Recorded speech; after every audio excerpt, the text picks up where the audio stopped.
TV Batuíra Portugal. Para lá do amanhã. Uma boa tarde a todos. Que a paz do nosso querido Mestre Jesus nos ampare, nos envolva a todos hoje. E que tenhamos uma tarde de paz, uma tarde de harmonia e de intenso aprendizado ante o tema que vai ser falado hoje. Hoje nós fomos convidados a ouvir um apelo cristão. Um apelo cristão que foi nos trazido por um verdadeiro cristão, por um verdadeiro espírita que pode se dizer cristão, sem sombra de dúvidas. Esse apelo cristão nós vamos encontrar na obra de André Luiz, O Mundo Maior, no seu capítulo de número 15, ditado por André Luiz pela psicografia de Chico Xavier. E é importante que nós façamos algumas chamadas aqui, alguns apontamentos, porque eventualmente alguns companheiros se surpreendem de, numa obra espírita, nós encontrarmos um capítulo aparentemente dedicado a católicos e protestantes. Porém, se nós percebermos que estamos falando de um apelo cristão, nós espíritas estamos incluídos nesse apelo. Cristão, ainda que muitos equivocadamente não o entendam, cristão é todo aquele que segue o ensinamento de Jesus, pelas mais variadas portas que nos levam até Jesus. Cristão é todo aquele que busca seguir e compreender o ensinamento de Jesus. E nós, enquanto espíritas, somos cristãos. Assim como não existe espiritismo sem Kardec, não existe espiritismo sem Jesus. Espiritismo é cristão. Não existe um espiritismo não cristão. Portanto, um apelo cristão é para todos nós. E esse capítulo, então, André Luiz nos esclarece que é um momento em que ele é levado por Calderaro a presenciar uma assembleia, onde está um grande instrutor que já aparece no início do livro e volta a aparecer agora de nome Eusébio. E ele nos diz que naquela assembleia estão algumas centenas de irmãos nossos encarnados, é bom que se diga, em desdobramento espiritual, a presenciar uma palestra desse instrutor. E quem são esses irmãos? São irmãos nossos que estão encarnados na tarefa, junto ao catolicismo e ao protestantismo, na função de pastores, padres, sacerdotes, em forma geral. Mas o Calderaro chama a atenção de que esses irmãos, ainda que católicos e protestantes, são irmãos menos dogmáticos. Ou seja, são cristãos que estão mais abertos a ouvir a palavra do Cristo fora das travas do dogmatismo religioso ao qual servem. E é por isso mesmo que, durante o desdobramento do sono, são capazes de presenciar e participar de uma assembleia dessa com elevadas entidades, elevadas expoentes do mundo espiritual. Ora, muitos de nós se surpreendem, e não é à toa que o André Luiz, já para nos explicar, ele escreve, então, sobre aquilo que teria sido a sua surpresa de presenciar uma assembleia espiritual, no mundo espiritual, com um instrutor desse nível, para católicos e protestantes. E para nos esclarecer, então, ele deixa registrado as palavras de Calderaro, onde ela nos diz que a proteção divina não é exclusiva desse ou daquele segmento. A proteção divina não conhece privilégios. Aonde tiver um homem digno, desejoso de colaborar sinceramente para a obra de cristianização do mundo, para a obra de esclarecimento e iluminação da humanidade, esse homem receberá a proteção divina. Exclusivismo é característica nossa, da nossa imperfeição. Nós somos clubistas, nós somos exclusivistas. A espiritualidade superior não é. E ela não usa desse tipo de preferências. Então, por isso mesmo que, independentemente do segmento religioso ao qual aquela entidade esteja filiada ao longo da sua encarnação, se ele é sincero na sua fé, se ele é honesto na sua devoção, ele vai receber o amparo divino. E essa reunião, então, é uma prova de que aqueles que estavam ali buscavam sinceramente a verdade e não a preponderância de suas religiões. Ora, Calderaro continua ainda no esclarecimento, e isso é um bom chamado de atenção para todos nós, que quanto mais rudimentar é a nossa forma de entender a religião, maior é a nossa combatividade inferior. E se nós percebermos bem do que ele está falando? Ele está falando de uma postura religiosa combativa no sentido daquele que deseja impor a sua religião. E isso vale para todos. Claro que nós vamos nos lembrar de uma série de irmãos nossos mais equivocados que usam a religião como forma de guerrear, como forma de impor, como forma de se impor. Porém, nós temos que perceber dentro de nós que ainda trazemos também essas características, talvez mais amenizadas, mas, via de regra, muitas das vezes nos posicionamos assim também. Então, se temos uma forma religiosa, uma forma de expressar a nossa religião, através da combatividade, através dessas fronteiras, de traçar essas fronteiras infelizes entre opiniões, hostilizar aquele que pensa diferente de nós, é porque nós estamos enquadrados nessa condição de inferioridade espiritual e de deficiência no entendimento da religião. E é a primeira chamada de atenção. E ele deixa claro ainda que o Senhor, ou seja, que Deus, que Jesus, ele espalha as bênçãos, as facilidades, a mãos cheias, esperando apenas de nós que nos disponhamos a usar esse patrimônio de forma equilibrada, de forma útil para a sua obra, que, em verdade, é a do crescimento espiritual. Bom, nessa altura, então, eles já chegaram ao local da Assembleia e ali, então, eles passam a ouvir e, a partir de agora, nós vamos ver uma série de advertências e ensinamentos que são trazidos por Eusébio. E vamos tentar desenvolver um pouco desses temas dentro daquilo que nos interessa. Primeiro ponto que a gente vê aqui. Todos nós estamos numa casa espírita, estamos numa casa religiosa onde aprendemos o ensino cristão. E precisamos perceber o porquê estamos aqui. Qual é o objetivo, qual é a finalidade de buscarmos um ensinamento religioso? O patrimônio da fé representa indiscutível fator de equilíbrio mental. O equilíbrio mental do mundo vai se dar a partir do equilíbrio mental de cada um de nós indivíduos. E nós aqui recebemos uma grande carga de medicação, tanto fluídica quanto conceitual, que nos ensina a buscar esse patrimônio fundamental, que é o do equilíbrio mental, que, consequentemente, irá nos levar ao equilíbrio espiritual. E aí Eusébio faz logo uma chamada. O que vocês têm feito, o que nós temos feito desse patrimônio? Estamos nos esquecendo de utilizar? Essa é uma chamada fundamental. O que eu estou fazendo com o meu conhecimento religioso? Ele tem sido para mim esse remédio? Ele me tem servido para buscar este equilíbrio mental, esse equilíbrio espiritual? Isso é fundamental. E ainda complementa nos chamando a atenção de que não é possível alcançar uma paz interior sem a paz interior. A paz exterior, essa paz que nós desejamos tanto exteriorizar e que nós admiramos tanto em figuras como a de Chico Xavier, por exemplo, que não precisava abrir a boca. O Chico não precisava fazer nada. Falo por experiência pessoal. Só dele olhar, já acabava. A paz estava no local. A simples presença dele. E isso não era uma conquista de atitudes externas. Era uma conquista íntima que aquele espírito, aquele homem, realizou. A sua presença trazia paz.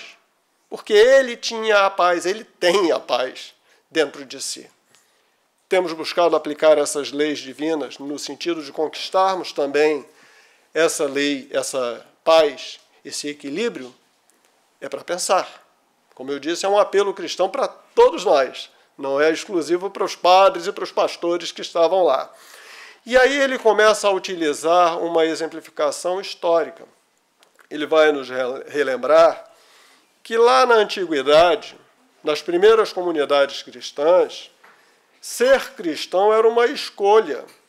E que escolha era essa? A escolha de uma experiência mais nobre. Era a escolha de ser diferente, de ser mais nobre, o dever de exemplificar um padrão de conduta que nos era consagrado pelo Mestre Jesus, o que é bastante difícil para alguém na nossa atual condição de evolução moral e espiritual. Mas ele nos relembra que isso era um convite, era uma opção, era uma escolha. Era mais ainda do que isso. Constituía ininterrupto combate ao mal. Com que armas? O bem, a manifestação ativa do amor contra o ódio, a segurança da vitória da luz contra as sombras, triunfo inconteste da paz construtiva sobre a discórdia. Olha quantas chamadinhas de atenção sutis que o Eusébio vai nos fazendo. Porque, de certo, ante todas essas situações, nem sempre a nossa conduta é essa que é apontada aqui no texto. Será que quando a gente se defronta com ódio, nós agimos com o amor? É para pensar, ninguém precisa responder. Ante as sombras, nós temos segurança da vitória da luz ou a nossa fé fica ali abatida, fica abalada? São coisas para a gente pensar e nada disso é cobrança. Tudo isso aqui são orientações, são sugestões, são indicações do rumo a seguir. E ele nos lembra que aqueles mesmos cristãos, quando estavam lá ante o Império Romano, ante aquela sociedade ainda tão vazia, eles não buscavam polemizar, eles não iam discutir. Muito pelo contrário, eles não se enredavam naquelas teias de personalismo. O que é que eles faziam? Eles guerreavam os desequilíbrios daquela época através da exemplificação. Eles não entravam em confronto, eles não entravam em discussões inúteis com aqueles romanos que talvez sequer tivessem capacitados a entender o que eles falavam. Eles exemplificavam, eles viviam o Cristo, ainda que, para isso, o resultado, muitas das vezes, fosse o circo, a prisão, a tortura e a morte. Eles não tripudiavam, eles não titubeavam ante essa possibilidade. Eles enfrentavam o risco de serem cristãos. Ora, já não vivemos mais o tempo do Holocausto, já não vivemos mais o tempo do circo, já nem sequer somos mais chamados a esse tipo de prova. Mas fica o lembrete. E aí ele chama mais uma vez a atenção daqueles presentes na reunião e, por conseguinte, de todos nós. O que temos feito da esperança transformadora, da confiança sem vacilação? Aliás, em algum momento tivemos isso. Já teremos chegado à condição de termos uma confiança que não vacila? Se não temos, nada mais natural. Somos ainda espíritos muito primários, numa fase muito inicial da nossa caminhada. E precisamos caminhar e exercitar muito para chegarmos nessa condição de uma fé que não vacila, que é a essência de ter fé, não vacilar. Mas ainda ele fala o que é feito do espírito de fraternidade que assinalava os aprendizes da Boa Nova.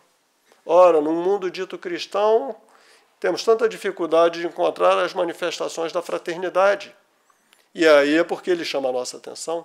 Cadê a fraternidade? O que você tem feito da sua fé? Cadê a fraternidade que você ouve e ensina e na hora de ser utilizada, ela falha?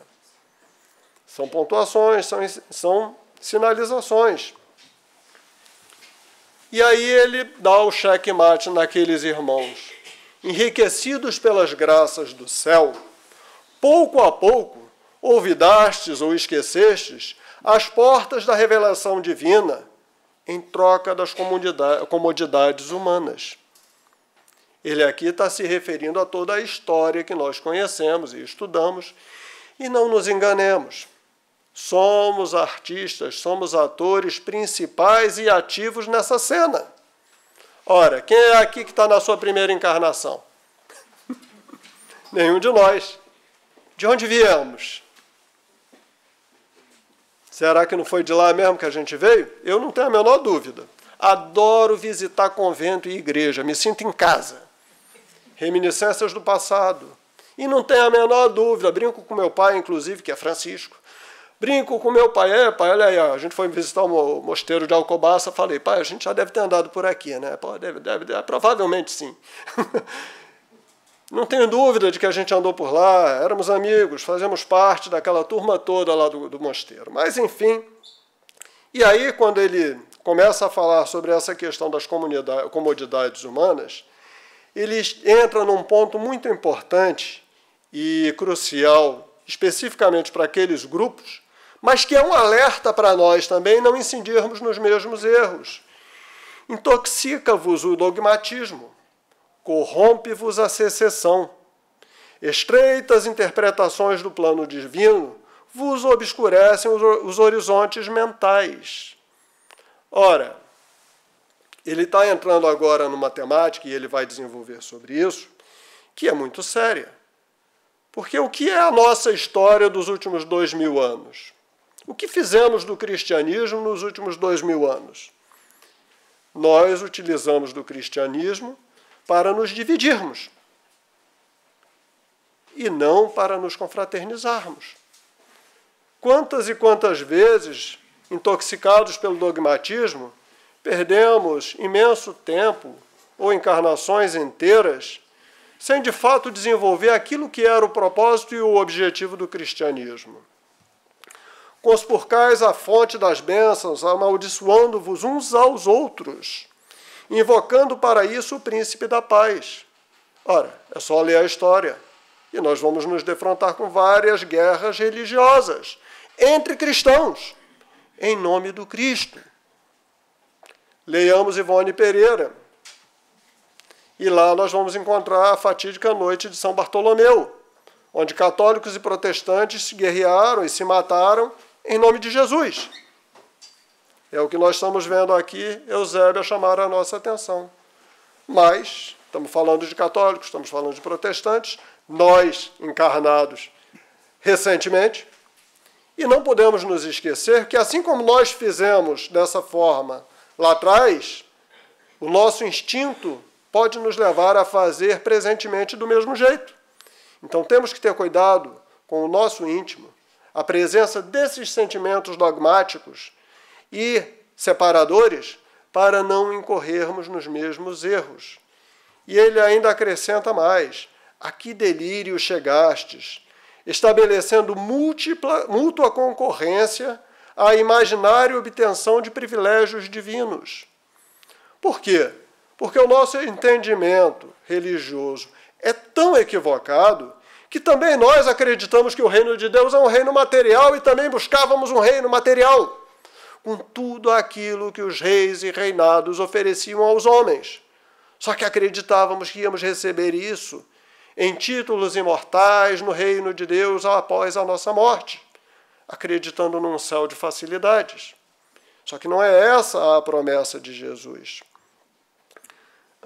Antigamente, os companheiros do Cristo disputavam a oportunidade de servir. Olha que chamada fundamental. Qual é o privilégio do cristão? O privilégio do cristão é servir. Esse é o único privilégio que o cristão verdadeiro tem: servir ao próximo. Não existe outro privilégio ao qual um cristão faça direito. O nosso único direito é o de servir. Servir ao nosso irmão. No entanto, procuramos mínimas ocasiões para sermos servidos. Quantas vezes nós nos utilizamos ainda hoje da religião para benefício pessoal, para benefício próprio, para sermos servidos, para nos colocarmos numa pretensa condição de superioridade, mesmo como espíritas. Quantas vezes vemos irmãos nossos se acreditando superiores aos irmãos católicos e protestantes, porque somos espíritas e conhecemos o Consolador prometido. Isso é erro de interpretação. Isso é falha grave no entendimento do que nos foi ensinado por Jesus. Então temos que sair dessa posição de desejosos de sermos servidos e buscarmos o privilégio de servir. Proclamais nele, Jesus, a glória da paz e incentivais a guerra fratricida. em que homens e instituições se trucidam reciprocamente, recorrem ao Mestre Divino, centralizado em sua infinita bondade, a fonte inesgotável do amor, e, no entanto, cultivais a desarmonia no recôndito do ser. Olha que paradoxo. Falamos da paz de Jesus e buscamos a desarmonia interna. Falamos do amor de Jesus e instituímos o terror da luta e da guerra no mundo em nome de Jesus. Isso não cabe. Por isso mesmo, como isso tudo é para os cristãos, incluídos nós, os cristãos espíritas, eu fiz um breve enxerto à palestra aqui, onde eu vou apenas citar um resumo do que a gente encontra nesses vários escritos de Kardec na Revista Espírita, onde ele nos fala acerca de uma coisa da qual nós espíritas temos que nos precaver, que é a rivalidade entre as sociedades espíritas. Quando ele nos chama que divergências são naturais, ele nos chama a atenção de que divergências são naturais, porém não pode haver rivalidade. Nós podemos discordar da maneira de agir, de trabalhar, de praticar essa ou aquela característica de uma casa, porém isso não nos deve tornar rivais, inimigos. Por quê? Porque rivais trabalham movidos pela vaidade, não pelo ideal. Temos que combater a vaidade dentro de nós mesmos, até na hora de buscarmos a prática religiosa, ainda que espírita. Os grupos devem ser autônomos e fraternos, porque o espiritismo ele só vai crescer na medida do crescimento moral daqueles que são os membros do movimento espírita e da casa espírita. E essa última chamadinha eu acho fundamental. Onde houver briga, personalismo ou disputa, é porque ali estão atuando espíritos trevosos. Vamos lembrar só de uma chamadinha de atenção, um capciosismo que às vezes nos escapa. A treva não busca a verdade. Eu, modestamente, tenho tentado buscar a verdade. A treva não busca a verdade. A treva busca o desentendimento. Pouco importa para ela quem está certo, quem está errado, quem tem razão e quem não tem. O que ela quer é a desarmonia. Temos que nos precaver contra essas armadilhas. Kardec diz que a maior ameaça ao espiritismo não são os inimigos externos, mas sim a vaidade dentro do movimento espírita. E é contra esse que nós temos que nos precaver. Temos que nos vacinar para isso. E concluindo essa fase da nossa palestra, o Eusébio traz uma frase, uma chamada bastante importante para todos nós. Porque estranhas convicções supondes conquistar o paraíso à força de afirmativas labiais. Quem imaginou que vai conquistar o paraíso com palavras, precisa rever seus conceitos. Está muito equivocado. E está aqui o nosso Eusébio, um verdadeiro cristão, a nos ensinar que é muito estranho alguém acreditar nisso a partir do momento que conhece Jesus. Por quê? Jesus fundou a religião universal do amor. Essa é a religião que Jesus fundou. Porém, os sacerdotes que se imiscuíram na política dividiram essa igreja universal segundo sectarismos injustificáveis. E é aí que nós vamos encontrar uma situação bastante perigosa e que nós também temos que nos precaver dentro da doutrina espírita, porque o que acontece? Muitas igrejas e muitos sacerdotes buscaram o quê? O poder do mundo. Não é essa a história da igreja da Idade Média? Não é essa a história dos papas que coroavam os reis da Europa? E quantos outros exemplos nós encontramos na história das teocracias, dos estados religiosos que são governados pelos sacerdotes, e poder e religião se misturam e a essência do ensinamento religioso se perde? Por que a gente está chamando a atenção para isso? Porque do mesmo tempo, da mesma forma como nós já encontramos, principalmente lá no Brasil, partidos políticos de denominação religiosa, com políticos ditos religiosos, Nós temos que ter muito cuidado, e eu estou chamando a atenção disso porque isso já aconteceu lá no Brasil.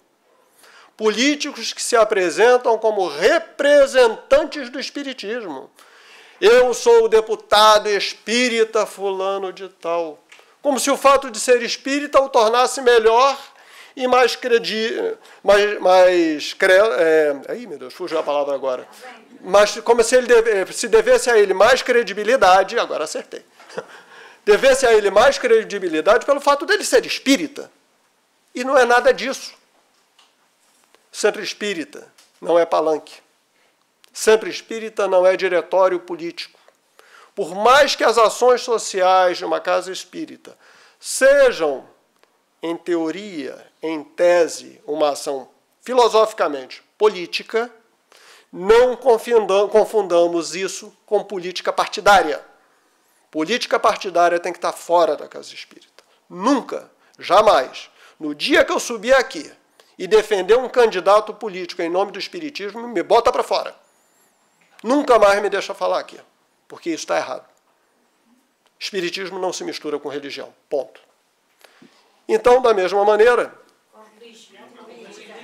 Hã? Sim, o que eu falei? Desculpa. Foi erro meu, ainda bem que você acertou. E é isso aí. Ainda bem, que bom. Às vezes a gente falha também, né? Na empolgação vai falando... Enfim, e é aí que ele chama a atenção que, apesar de todos os erros lastimáveis do homem, na sua essência, a essência dos ensinos, dos princípios que nos foram trazidos por Jesus, não se perdem. Ainda que por nossos enganos nós erremos e entremos nesses desvios, a essência do ensino de Jesus não se perde. E devemos buscar sempre as origens. Por isso é tão importante esses resgates históricos e a percepção desse passado para não perdermos a essência, não perdermos o que é o verdadeiro objetivo do cristianismo. E aí ele continua dizendo que alguns missionários, porque alguns missionários das verdades esqueceram essa paternidade e se permitiram esses desmandos, nós que estamos aqui, nós que hoje estamos buscando dar continuidade à divulgação do ensino cristão, não somos menos responsáveis por esses sagrados depósitos.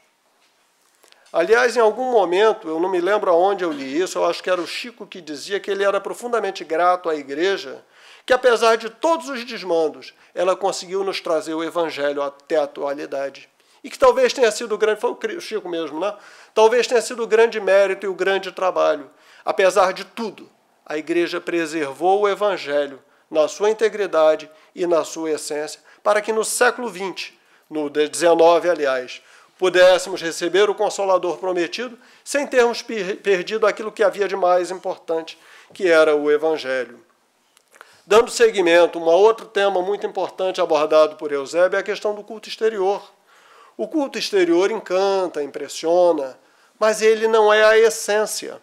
E, portanto, não podemos nos perder na perigosa ilusão de que apenas o culto externo, e para nós aqui espíritas, a simples presença na casa espírita com o recebimento do passe da água fluidificada, que só isso basta. Se o ensinamento dado aqui não se reflete na nossa vida lá fora, fizemos muito pouco. Temos que levar lá para fora aquilo que estamos semeando e recebendo aqui dentro.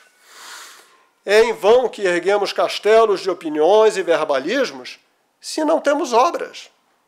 E as nossas obras, elas se manifestam no nosso dia a dia, a começar pela nossa convivência em casa, pela família que construímos, pelo lar que erigimos, pelo que levamos aos nossos filhos, aos nossos familiares, à nossa comunidade, ao nosso trabalho, a todos os lugares onde nós estamos presentes. Olha que chamada fundamental aqui. O túmulo, ou seja, após a morte, um tribunal de justiça reta, se vale também para aqueles que usaram da religião para dissimular indiferença. Os fariseus faziam isso. E qual era a palavra de Jesus para os fariseus? Reprimenda. Então, cada vez que nós virmos uma reprimenda a um fariseu, dirijamos-nas a nós mesmos. ela também é para nós mesmos, se somos esse indiferente. E ele não nos deixa qualquer chance de dúvida quando ele nos diz: a fé não está consagrada ao menor esforço. Fé requer esforço. Fé requer ação. Ação íntima, ação exterior, ela requer ação. Nós precisamos do trabalho. A religião tem o seu trabalho específico no mundo, que qual é? Força equilibrante do pensamento. Nós, para alcançarmos esse equilíbrio do pensamento, temos que colaborar na harmonia da mente humana. Nós precisamos buscar isso. Senão nós não vamos conseguir realizar esse trabalho. Porque ela é, essa fé positiva, a força reguladora das nossas paixões e dos nossos impulsos irresistíveis da animalidade. Animalidade essa que nós trazemos do nosso passado. É a nossa realidade íntima. É tudo aquilo que nós trazemos do carreirio das encarnações inúmeras que nós temos para trás. É essa animalidade que ainda nos impulsiona para o erro. Por isso nós temos que usar a fé positiva como regulador dessas paixões e desses impulsos. Jesus nunca deixou restrito o seu ensinamento aos templos de pedra. Ele nunca confiou seus ensinamentos exclusivamente à intimidade das sinagogas e das casas e dos lugares onde realizava o culto. Jesus não cristalizou o seu ensinamento, as suas atitudes, atitudes de adoração. Ele viveu a sua vida inteira exemplificando, agindo, levando a sua mensagem para quê? Para nos conquistar. Nós somos esses amigos que ele tenta até hoje conquistar para o reino dos céus. Ele está nos buscando, ele vem nos convidar a participarmos dessas bodas, a participarmos de todo esse processo de iluminação.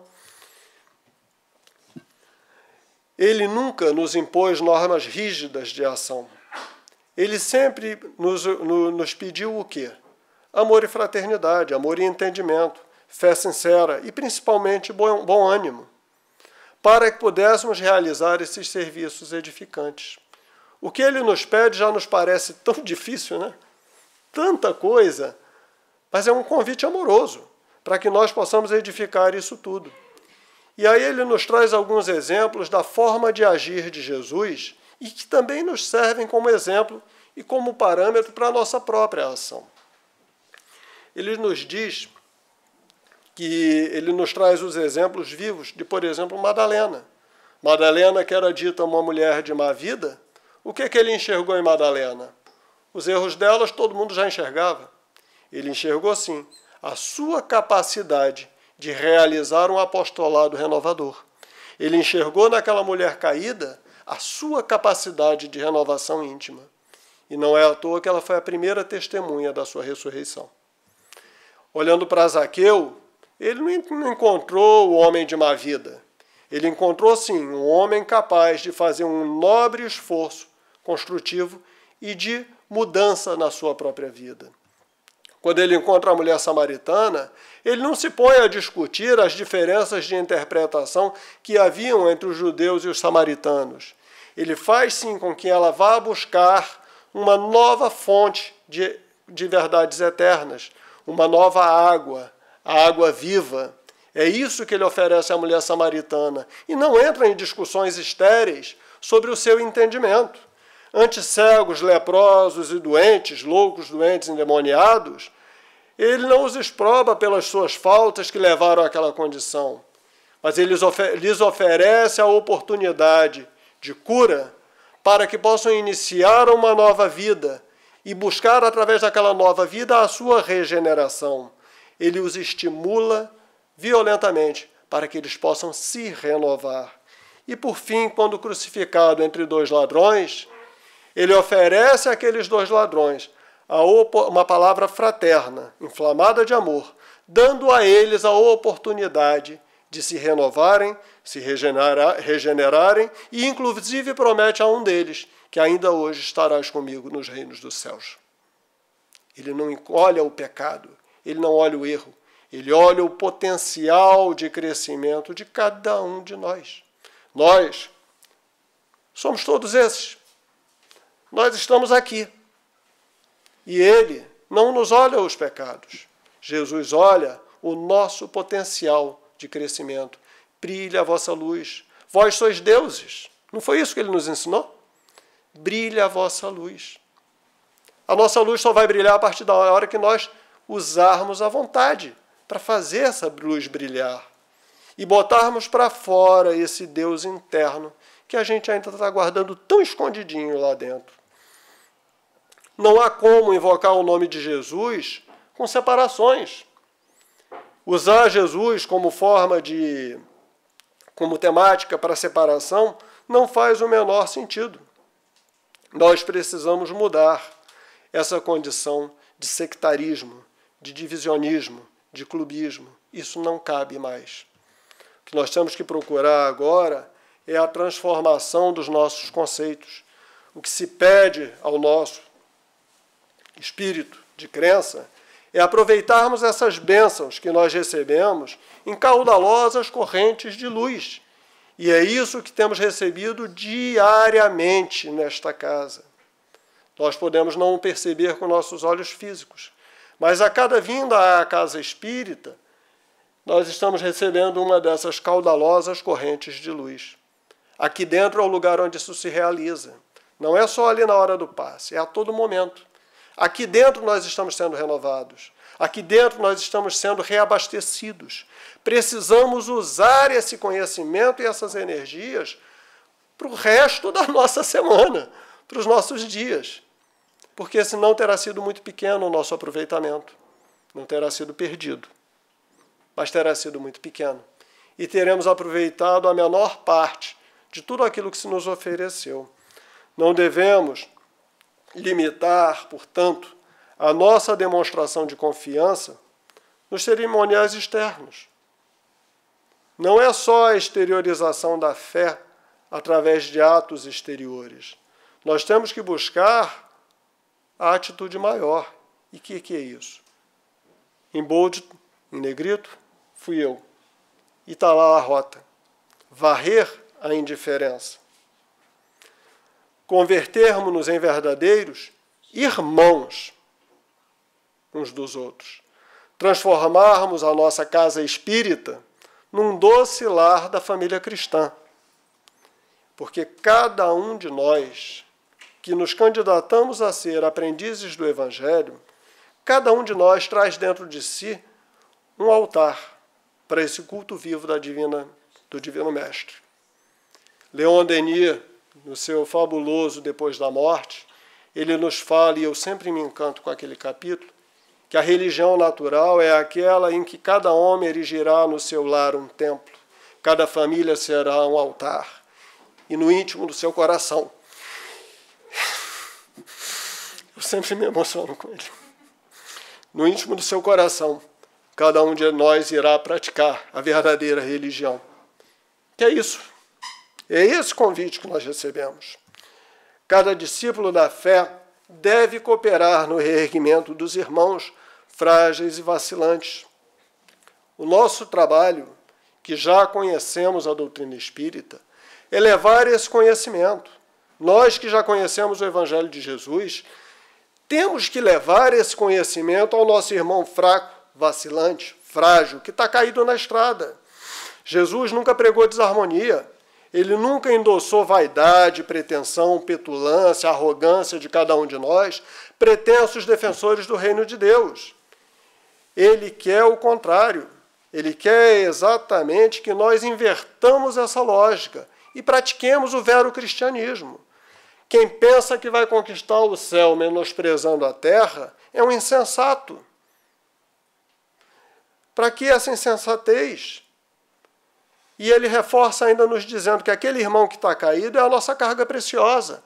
É ele o nosso objeto de trabalho, é sobre ele que nós temos que trabalhar. A dificuldade que todos nós conhecemos invariavelmente na nossa vida, essa é o nosso incentivo santo. para não desistirmos e não titubearmos.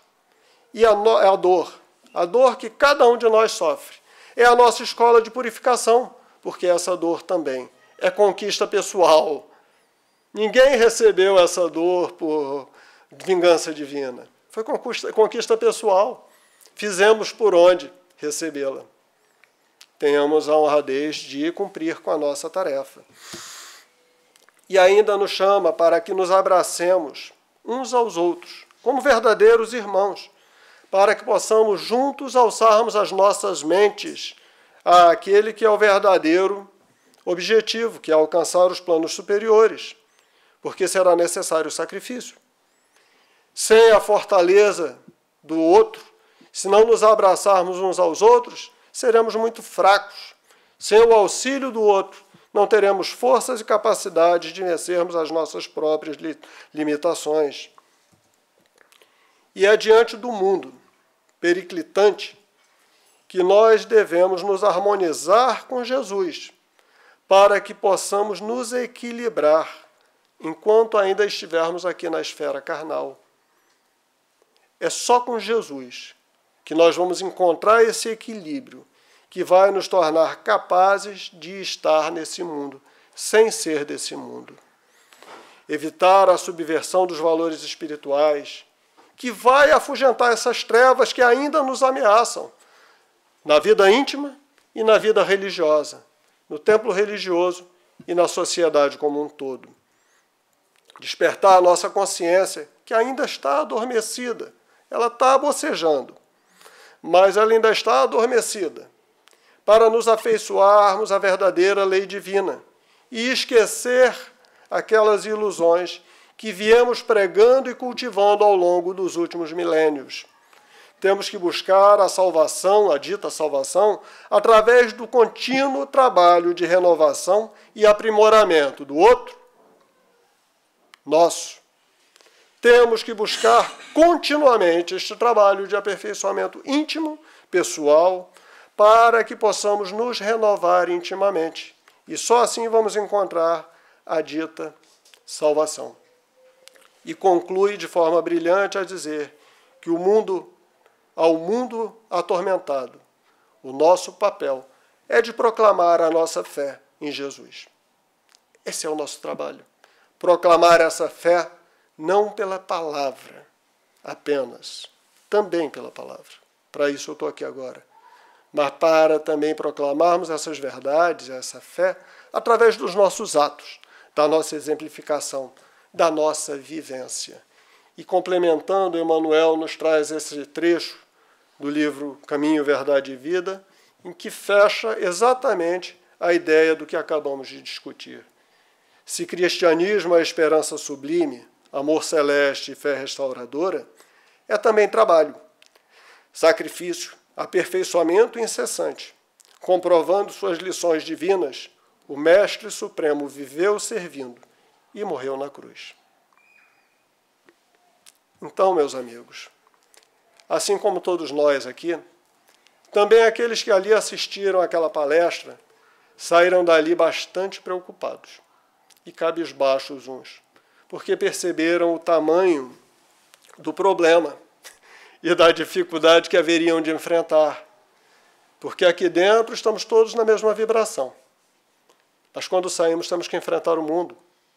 Só que é necessário, se quisermos realmente seguir Jesus e encontrar a luz que vem dele. E nunca nos esquecermos da advertência e do lembrete que Jesus nos deixou.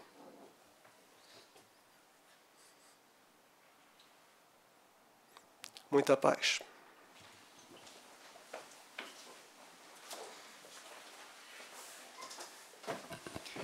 Boa tarde a todos. Então vamos para a nossa prece final, pedindo a todos que fiquem confortavelmente em suas cadeiras, para que levemos o nosso pensamento em direção a nosso Senhor Jesus Cristo.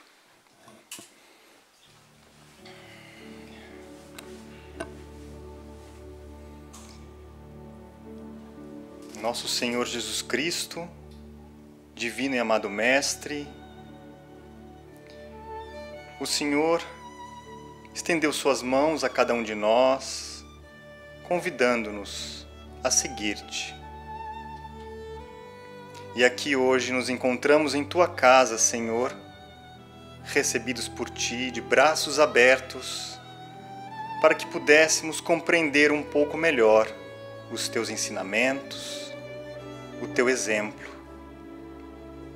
Senhor, obrigado por derramar sobre cada um de nós as tuas bênçãos, por nos fortalecer, nos dar a coragem para seguirmos o nosso caminho, que conseguimos, Senhor, lutar contra nós mesmos, deixando de lado o homem velho, as más tendências, que possamos nos transformar, para que um dia sejamos, Senhor, candeias vivas do Teu Evangelho, para que possamos colaborar muito mais e melhor na seara do bem.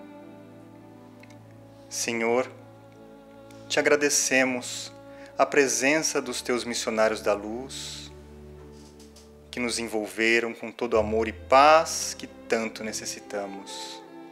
Agradecemos pelo passe, pelas palavras benditas de consolação, e que essas bênçãos, Senhor, possam chegar também aos nossos irmãos lá fora, que eles recebam a Tua luz, o Teu amor, sejam também por Ti fortalecidos para que consigam compreender o dever de trabalhar no bem, para que possam encontrar definitivamente o caminho que leva a Ti.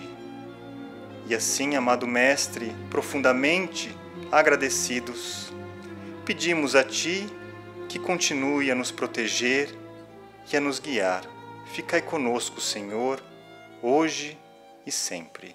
Que assim seja. Graças a Deus. TV Batuíra Portugal. Para lá do amanhã.